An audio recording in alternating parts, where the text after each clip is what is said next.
Cette présentation a pour but de faire un point avec vous sur la formation des entraîneurs, bon, des entraîneurs de rugby en ce qui nous concerne, dans l'idée de dédramatiser un peu cette mise en situation qui peut être particulière pour un certain nombre d'entre vous. La première idée que vous devez avoir en tête, c'est que les personnes qui sont en face de vous, que ce soit en salle, sur le terrain, quelle que soit la situation finalement, doivent être considérés comme des entraîneurs qui s'entraînent à entraîner. Donc vous devez rentrer dans cette logique générale de la démarche d'entraînement qui peut être votre repère tout au long de vos mises en situation de formateur. Chaque fois que vous rencontrerez un problème, que vous poserez une question, tentez de répondre en vous plaçant du point de vue d'un entraîneur avec ses joueurs. Mais là, vous n'êtes pas entraîneur avec des joueurs, vous serez entraîneur avec des entraîneurs qui sont en cours d'entraînement pour entraîner. Donc, le formateur, vous devez vous considérer comme un entraîneur d'entraîneur et tous les principes pédagogiques, méthodologiques, tout ce qu'on appelle la méthodologie de l'entraînement globalement, s'appliquent à la formation des entraîneurs.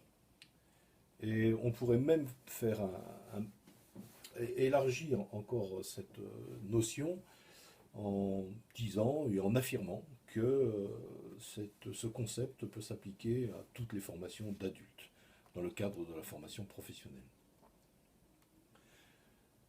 L'idée force, bien sûr, c'est ce qui est écrit en rouge, c'est de s'appliquer en tant que formateur ce qu'on demande aux entraîneurs en formation d'appliquer. Donc, c'est-à-dire notre démarche de formation doit avoir un sens très très fort et une relation très très forte à la démarche d'entraînement. Sur cette diapositive, il y a un parallèle qui va être fait sur la démarche générale de l'entraînement et sur le rôle de l'entraîneur comparé au rôle du formateur. Donc vous avez là le schéma traditionnel concernant l'entraîneur, hein, qui est un médiateur finalement, donc qui doit répondre à la question fondamentale comment mobiliser, développer, manager les ressources de ses joueurs pour leur permettre de mettre en œuvre le projet de jeu. Et sachant que l'entraîneur n'agit pas directement sur le jeu, évidemment, mais il agit sur les ressources des joueurs. Donc plaçons-nous maintenant du point de vue du formateur.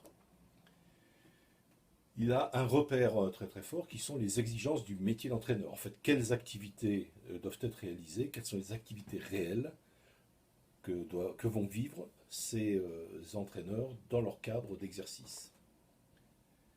Les ressources de l'entraîneur, quelles ressources sont mobilisées pour pouvoir répondre à ces exigences. C'est ce qu'on appelle globalement les compétences professionnelles, les compétences d'entraîneur en ce qui nous concerne.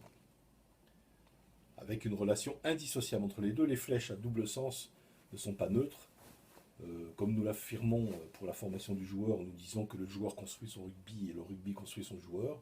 On peut aussi dire que l'entraîneur construit sa fonction d'entraîneur, mais aussi sa plongée dans de la pratique d'entraîneur le modifie aussi. C'est un effet à double sens. Le formateur se situe donc en médiateur entre ces exigences du métier d'entraîneur et les ressources à mobiliser.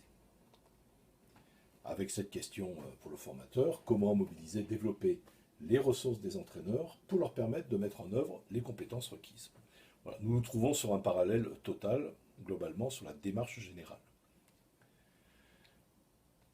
Petit focus sur cette notion de compétence, enfin cette confrontation entre les compétences, donc les ressources mobilisées par l'entraîneur et les exigences de son métier. Je mets métier entre guillemets puisque vous savez que vous allez avoir affaire quand même dans ce cadre-là à un certain nombre de bénévoles ou de personnes pour lesquelles ce n'est pas le métier, mais partons du principe que nous évoquons le mot métier, même s'il n'est pas statutairement adapté. Donc le formateur est un médiateur, hein, s'inscrit, voilà, c'est en fait lui, sa question forte, c'est comment aménager les choses et pour que l'entraîneur puisse développer ses ressources et les mobiliser dans un premier temps et développer ses ressources. Les exigences du métier d'entraîneur, donc conception, gestion des entraînements, accompagnement en compétition, dans un contexte défini. Les capacités qui sont mises en œuvre par l'entraîneur dans cette situation, il doit être capable d'observer, d'analyser, de diagnostiquer, d'évaluer les niveaux de jeu, de définir des objectifs, de concevoir des séances, de mettre en place des situations, de conduire des situations, d'évaluer, de préparer à la compétition, de gérer un collectif en compétition. Et c'est toute une combinaison des ressources qui provoque ce qu'on appelle évidemment la compétence, qui est une combinaison de ressources particulières qu'on peut classer, bien que ça devienne un petit peu vieillissant comme façon de classer, mais c'est encore un bon repère qu'on peut classer globalement en savoir, en connaissance, en savoir-faire, en capacité à mettre en œuvre les choses, et en savoir-être, c'est tout ce qui relève du comportement et du relationnel. Eh bien, le formateur, lui, bien sûr, va être dans une situation où il aura diagnostiqué les besoins en formation, donc connaître son public et évaluer finalement quels sont ses besoins pour atteindre le niveau de compétence souhaité, définir des objectifs de performation avec toujours la même difficulté en ce qui concerne les objectifs qui sont de déterminer des priorités. On ne peut pas tout travailler à la fois et il faut toujours réfléchir à la priorité des objectifs, quel que soit le contexte. Penser l'alternance, c'est-à-dire quelle liaison entre l'espace de formation que vous allez animer et ce qui va le vivre lui dans sa situation réelle d'entraîneur, dans sa structure, club ou autre, avec ses joueurs. Concevoir des scénarios de formation, mettre en place des situations, conduire ces situations de formation, donc on peut appeler aussi situation d'apprentissage, et gérer un collectif en formation. Dans l'idée force de créer, de garantir un climat d'apprentissage qu'on pourrait aussi appeler le climat motivationnel. Évaluer, bien entendu. Comme pour l'entraînement, là encore le parallèle est très fort, eh bien, nous sommes souvent amenés à mener des séquences de formation à deux formateurs. Il faut organiser aussi ce staff de formateurs pour savoir comment se répartir les rôles. Nous savons que sur le terrain, par exemple, dans des situations en collectif total, on peut être amené à avoir un entraîneur chargé de l'animation forte et un entraîneur qui soit plutôt un peu en retrait pour faire les corrections, les régulations, proposer des évolutions de situation s'il y en a besoin. Donc, en formation, c'est un peu la même chose. On évite que les deux formateurs fassent tous les deux la même chose. C'est une forme de complémentarité qu'il faut penser avant. Ça ne s'improvise pas complètement, sauf quand on a une grande habitude de fonctionnement et une grande capacité à se taire, et quand il y a besoin de se taire. Définir des objectifs. Bon, du point de vue de l'entraînement, évidemment, on se pose la question en se centrant sur les joueurs, c'est-à-dire les questions que se pose l'entraîneur avant de faire sa séance, c'est en quoi il va permettre aux joueurs d'évoluer. Nous sommes exactement dans le même registre en ce qui concerne la formation des entraîneurs. Se poser la question de en quoi les stagiaires, enfin les personnes que vous aurez en formation, auront progressé, dans quel domaine ces personnes auront progressé à l'issue de votre séquence de formation. Donc c'est de bien cibler les ressources à développer chez ces personnes. Bon, vous avez le schéma habituel des ressources mobilisées par les joueurs. Évidemment, vous avez un schéma idem pour les formateurs, sauf que ce n'est pas tout à fait les mêmes ressources qu'on met dans ce schéma, mais on est toujours dans la même logique. Voilà. Avec la définition d'un contexte, évidemment,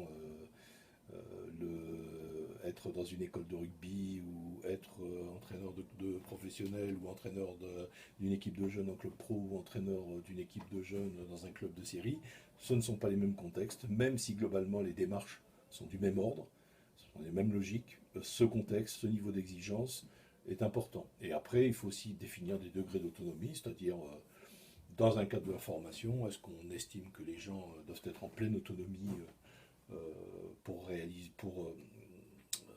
réaliser ce qu'ils ont à réaliser en tant qu'entraîneur, ou est-ce on les aide à réaliser ce qu'ils ont réalisé dans un processus d'aide. Chacune de ces ressources voilà, donc sera mobilisée en termes de priorité momentanée. Pour les joueurs, vous savez très bien qu'on s'inscrit dans ce qu'on appelle une spirale de progrès. Les joueurs ont besoin de tous ces éléments pour travailler, et à un certain moment dans la saison, dans le microcycle d'entraînement, dans la séance d'entraînement, on peut être amené à mettre un éclairage un peu plus particulier sur une de ces ressources, à partir d'une même thématique, à partir de mêmes objectifs généraux.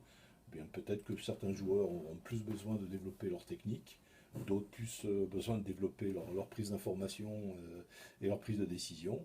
D'autres auraient peut-être besoin de développer plus les aspects physiques ou les aspects mentaux.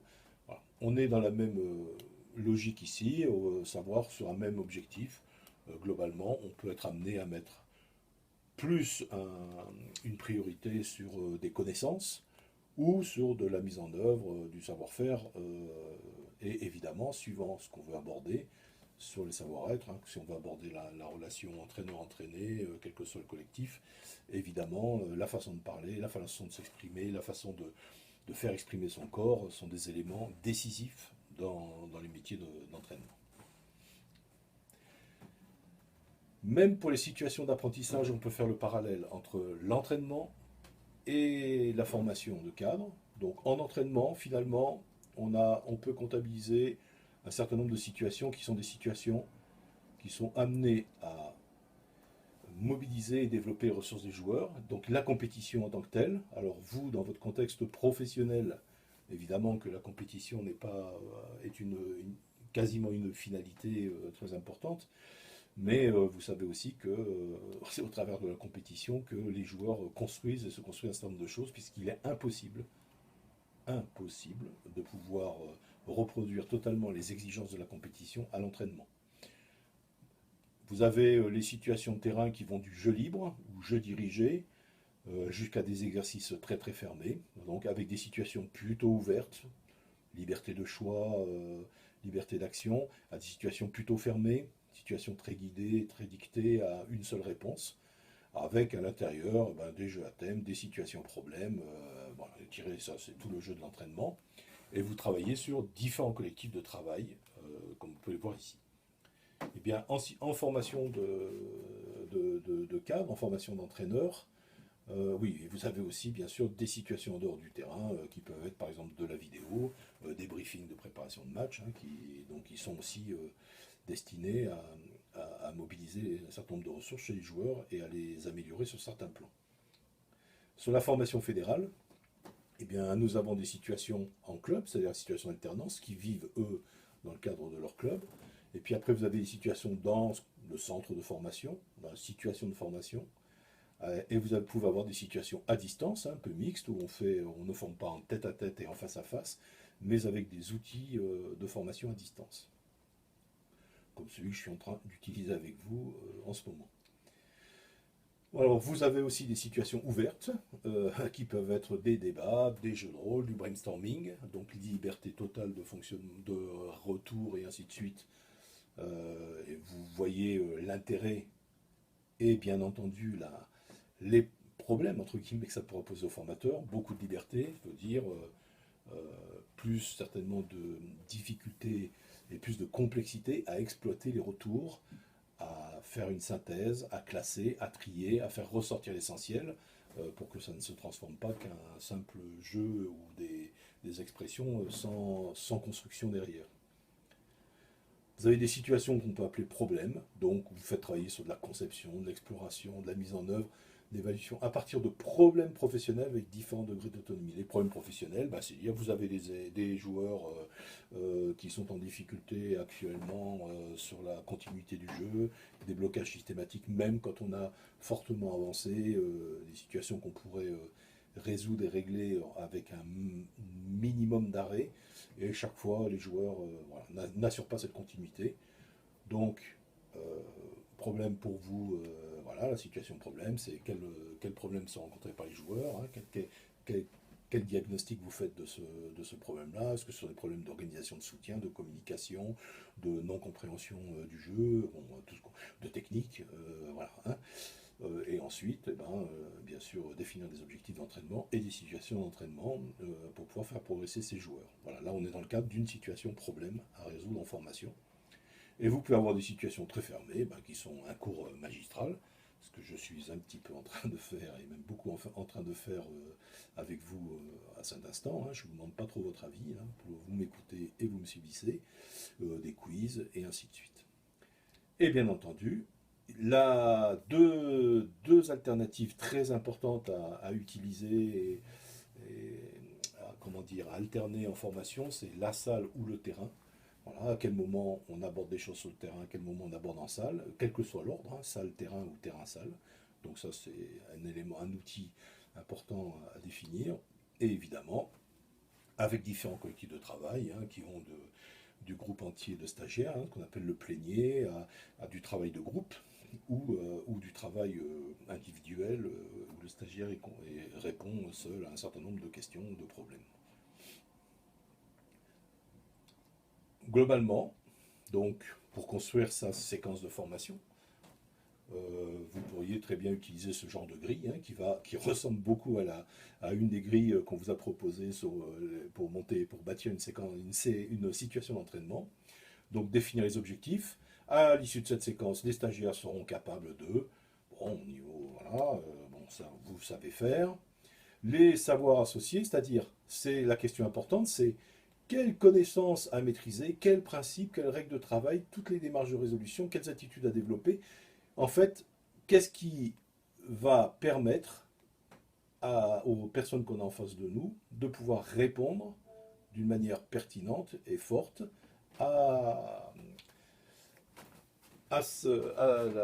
au problème qui est posé. Ensuite, je branche.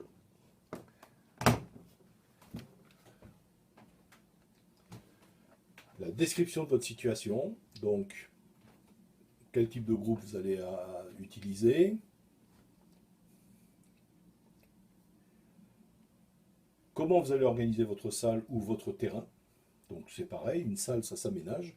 Suivant le type de travail qu'on fait, les stagiaires peuvent avoir besoin de tous se voir ou non, de tous voir de bonne manière les éventuelles projections, donc il faut réfléchir à la salle. Quel temps de travail réaliste en fonction de ce qu'on demande de faire, et ce n'est pas le plus simple en formation. Vous avez pu vous rendre compte dans plusieurs semaines de DES où c'est compliqué. De quel matériel a-t-on besoin, évidemment.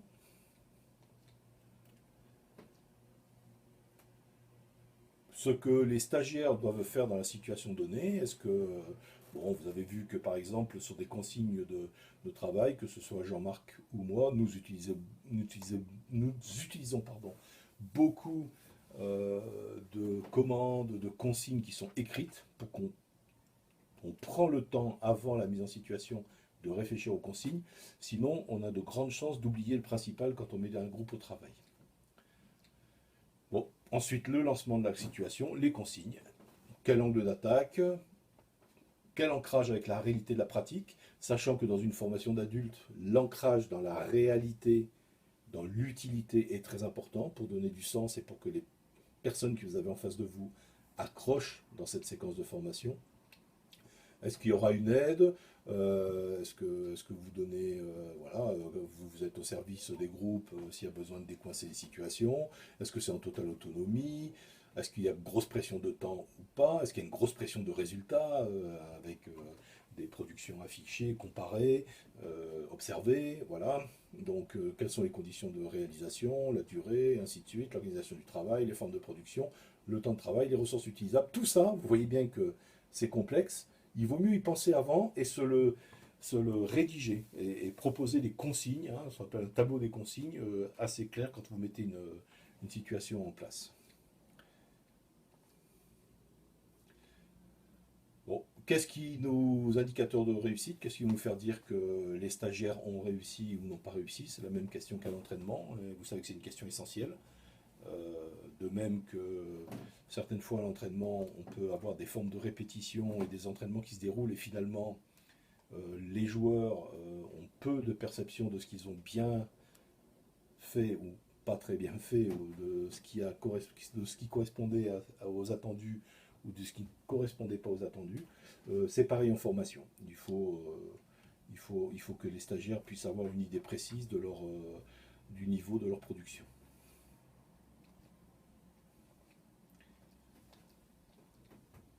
Et ensuite, vous pouvez avoir toutes les questions qui se posent, c'est réfléchir en avance sur les difficultés que peuvent avoir les stagiaires, c'est-à-dire je leur demande de faire telle chose, ils se retrouvent coincés, ils n'ont pas de réponse, ça ne travaille pas dans le groupe, ça discute trop d'autres choses, ils sont complètement en train de se tromper, et ainsi de suite. Donc c'est réfléchir un petit peu aux interventions que vous pouvez avoir, aux actions que vous pouvez avoir pour simplifier ou complexifier la tâche à réaliser.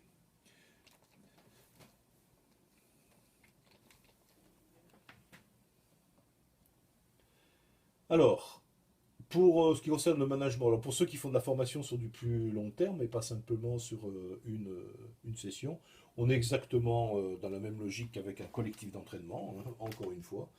Là, on peut très bien faire la même chose que ce qu'on fait dans un projet d'entraînement. Donc, on démarre le cursus de formation comme on démarre une saison avec un collectif de joueurs. Donc, très très vite, les règles de vie, les règles de fonctionnement. Bon, vous apercevez que très très vite, quand on les oublie, ben, ça part très très vite en couille. Donc on les établit et on s'engage dans un projet commun avec des objectifs partagés. Les objectifs d'une séquence de formation ou les objectifs d'une formation complète, ils doivent être partagés. On sait sur quelle route on va ensemble, exactement comme avec des joueurs. Développer un sentiment d'appartenance, je pense que c'est important. Alors, ceux n'interviendront que très très très ponctuellement, évidemment, on ne va pas, ce n'est pas très adapté à votre situation. Par contre, ceux qui sont formateurs sur un processus un peu plus long de formation, c'est extrêmement important de développer ce sentiment. Maintenir des relations indissociables, formation, activité réelle, entraînement, match, bon, quels que soient les moyens, il faut que vous reliez absolument ce que vous allez faire, ce que vous proposez, ce que vous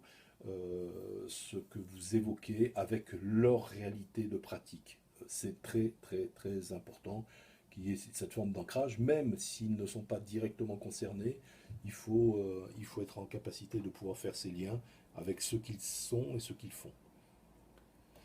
Créer et maintenir un climat motivationnel, donc évidemment comme avec les joueurs, hein, c'est-à-dire il faut tout mettre en œuvre pour que les personnes que vous avez en face de vous aient envie d'apprendre. De toute façon, c'est pas nous qui apprenons, c'est pas le formateur qui apprend des choses aux personnes qui sont en face. Ce sont les personnes elles-mêmes qui se forment. C'est exactement la même chose pour vous. Nous créons les conditions pour vous aider à vous développer sur un certain nombre de points, à évoluer sur un certain nombre de points, mais le principal acteur, c'est vous. Vous en formation et eux en formation quand ils seront en face de vous. Générer du plaisir, de la convivialité dans un contexte d'exigence réciproque, hein, donc l'empathie, la dédramatisation, voilà, donc vous devez être dans ce cadre-là, avec une certaine rigueur, l'un n'empêche pas l'autre.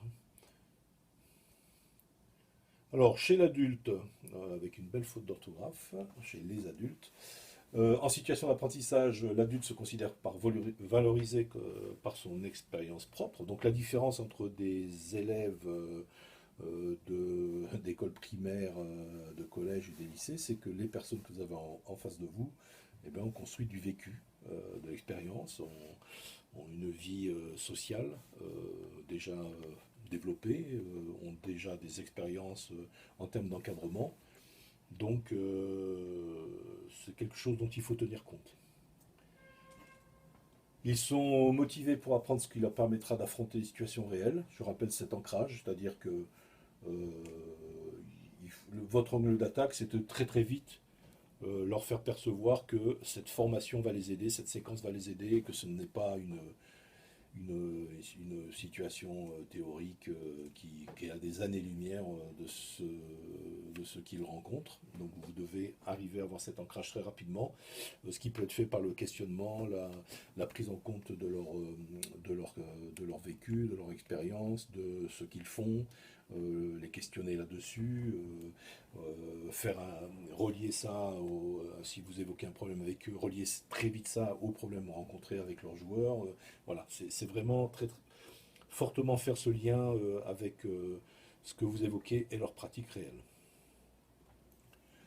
Ils assimilent d'autant mieux que les connaissances, attitudes, savoir-faire sont présentés dans le contexte de leur mise en œuvre sur des situations réelles. Évidemment, on se rapproche le plus possible de leurs conditions réelles d'exercice. Alors, bon, l'exemple classique, c'est si vous avez affaire à des éducateurs d'école de rugby, ben, vous évoquez des choses qui concernent des joueurs d'école de rugby. Si vous avez un niveau un peu médiocre, bien, si vous tenez compte des difficultés possibles des joueurs qu'ils ont des faiblesses présumées de ces joueurs-là. Et les situations proposées en formation sont des situations qui ont un rapport très très fort à leur pratique. Le sentiment de contrôle et l'estime de soi, importance d'une formation d'adulte, c'est-à-dire qu'on accroche quand on est en formation et ce qui pose des fois des problèmes. Nous avons affaire à des personnes, une personne qui se forme, qui a décidé de se former, c'est une personne qui à un moment lâche prise, qui est en capacité de dire je vais peut-être changer d'avis ou de façon de faire sur certains aspects, ou je vais écouter peut-être un avis que je ne partage pas dans un premier temps, je vais prendre le temps d'écouter, ou je, je, je vais mordre dans cette formation parce que je pense qu'elle va m'aider à être plus performant et plus compétent dans ce que je fais. Et c'est ce premier sentiment qu'il faut développer absolument, et bon, qui est c'est ce qu'on doit prouver assez rapidement. C'est pour ça que nous avons certains formateurs qui sont réellement en difficulté quelquefois, c'est-à-dire ils donnent des fois l'impression qu'ils sont tellement éloignés des réalités, des problématiques des personnes qu'ils ont en face, que finalement, celles qu'ils ont en face se disent que ça ne va pas les aider à devenir plus performants et plus compétents que ce qu'ils ne sont actuellement. Et ça, c'est le premier moteur de développement chez un adulte en formation. Et le besoin de développement personnel, bon ben, enfin, vous êtes bien placé pour le savoir, hein, c'est que ça engage beaucoup une formation et ça c'est très très lié avec le reste de sa personnalité, le reste de ses connaissances et finalement une personne qui se forme, un adulte qui se forme, eh bien, a un fort sentiment de développement personnel et on a tous un besoin de développement personnel. Donc si on arrive à, à alors, je cherche le mot, ça c'est pas prouvé, mais si on arrive à faire espérer finalement aux personnes qu'on a en face qu'au travers de l'expérience qu'elle vit, de la formation qu'elle vit, elle va se développer un peu plus fortement, on a certainement gagné pas mal de choses. Bon, donc, partir de l'expérience, clarifier le rapport à l'utilité, donner du sens à la formation, construire des situations de formation en rapport avec les situations type de travail, et clarifier le sens de l'erreur dans l'acquisition des compétences. Donc là, c'est important. Une formation et une construction, ça se fait par essai-erreur, mais il faut être au clair là-dessus. Bon, c'est toutes ces situations qui ne sont pas faciles à vivre. Bon, vous les vivez aussi, hein, dans lesquelles la production n'est pas tout à fait au niveau, on est obligé de reprendre, on se retrouve avec une impression de porte-à-faux certaines fois. Ben, il faut qu'on en parle. Bon, nous, on a eu l'occasion de vous en parler. Là aussi, il faut lâcher prise, hein. Et vous savez que très souvent, les expériences un petit peu négatives comme ça, elles nous marquent. Et c'est souvent sur celles-là qu'on fait le plus de progrès après, évidemment. Mais il faut le clarifier avant, sinon on peut avoir un vrai problème avec les entraîneurs. Donc, on fait le point sur bon, l'exemple classique, hein, c'est la situation d'entraînement préparée et proposée, hein, qui peut très bien se passer ou provoquer très très vite des régulations du formateur. Si on en a parlé avant, si on a éclairci les choses avant, tout se passe très bien. Les modalités d'intervention sur le terrain, ben, ça peut être, bon écoute, je vous propose dans le groupe, si jamais je m'aperçois qu'il est plus intéressant d'arrêter la situation plutôt que de regarder une succession qui ne va pas nous faire progresser, est-ce que vous me permettez d'intervenir à ce moment-là, pas pour fusiller celui qui est là, mais pour qu'on construise ensemble et qu'on fasse évoluer ensemble. En général, les gars en formation sont d'accord avec ça. Maintenant, donc, refaire un point général, on définit des objectifs de formation. Donc la formation vise à l'issue de la séquence de formation, les stagiaires seront capables de, bon, on l'a révoqué tout à l'heure. À la suite de ça, on réfléchit au contenu de formation. C'est pour être capable de faire ce qui est indiqué ici, il est nécessaire eh bien, de maîtriser un certain nombre de connaissances, de savoir-faire, c'est-à-dire quelles règles de travail, quelles démarches de résolution, quelle mise en œuvre, et de savoir-être, quelle attitude à développer. Ensuite, on réfléchit aux méthodes de formation. En fait, pour acquérir les savoirs, maîtriser les savoir-faire, travailler sur le savoir-être, comment allons-nous nous y prendre? Quelles sont les méthodes qu'on va utiliser? Quels outils on va utiliser? Quelle démarche de formation? Est-ce qu'on va plutôt être sur du très interactif, du très directif, de la mise au travail de production? Est-ce qu'on va aller sur le terrain? Est-ce qu'on va aller en salle? Est-ce qu'on va faire des synthèses ou non? Est-ce qu'on va faire construire? Est-ce qu'on va faire déconstruire? Voilà, toutes ces questions qui se posent comme outil qu'on peut utiliser en formation. Et ensuite, bien sûr, il faut organiser. Dans les méthodes, c'est aussi comment évaluer les acquis des stagiaires, comment évaluer leur compréhension. Et ensuite, dans le planning de formation, donc la gestion temporelle de la formation, le rythme, le déroulement des séquences de formation. Voilà. Donc, à l'échelle d'une année de formation, de plusieurs séquences de formation ou d'une seule séquence, il faut réfléchir au temps. Évidemment, bon, il y en a qui avaient posé la question du temps. Évidemment, le temps disponible est fondamental pour pouvoir créer sa situation de formation. Sinon, ben, on risque de ne faire que la moitié des choses et surtout de faire produire les stagiaires. Par exemple, le pire, hein, ça serait de faire produire des stagiaires, de les faire travailler et ainsi de suite, et de ne pas exploiter leur production. Ils ne le feront pas deux fois, hein, ça. Voilà.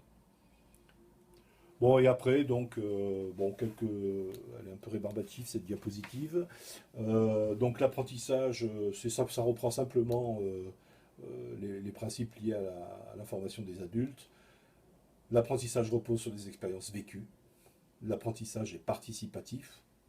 L'apprentissage s'accompagne de réflexion, s'appuie sur des réactions, repose sur le respect du participant, se déroule dans une atmosphère de sécurité et correspond à ce qu'ils veulent. Vous voyez, donc l'atmosphère de sécurité, c'est simplement dire, c'est travailler dans une atmosphère réellement où on est en confiance, on sait qu'on peut se dire les choses, on sait qu'on peut échanger. Le tout, c'est d'être respectueux dans les échanges. Dans les règles de fonctionnement, c'est tout le monde a le droit d'avoir un avis et tout le monde doit respecter l'avis de l'autre. Et après, par contre, on peut débattre, batailler, mais sans jugement de personne. Voilà, donc j'ai terminé là-dessus. Alors, pour compléter tout ça, vous avez un certain nombre de documents que j'ai mis sur la plateforme dans un dossier qui s'appelle Formation de cadre, la boîte à outils. Et là-dedans, vous allez trouver tout un certain nombre d'éléments qui vont vous aider ou qui vont peut-être susciter des questions que ben, vous nous poserez à la prochaine séquence ou par mail s'il le faut. Voilà. Donc je ferai